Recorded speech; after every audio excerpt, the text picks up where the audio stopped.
ਮਾਂ ਜਿਹਾ ਘਣ ਛਾਵਾਂ ਬੂਟਾ ਜਗ ਤੇ ਨਜ਼ਰ ਨਾ ਆਵੇ।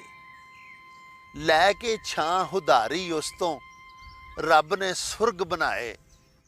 ਹੋਰ ਕੁੱਲ ਦੁਨੀਆ ਦੇ ਬੂਟੇ ਜੜ ਸੁੱਕਿਆਂ ਮਰ ਜਾਂਦੇ, ਇਹ ਪਰ ਫੁੱਲਾਂ ਦੇ ਮਰਝਾਇਆਂ ਇਹ ਬੂਟਾ ਮਰ ਜਾਵੇ।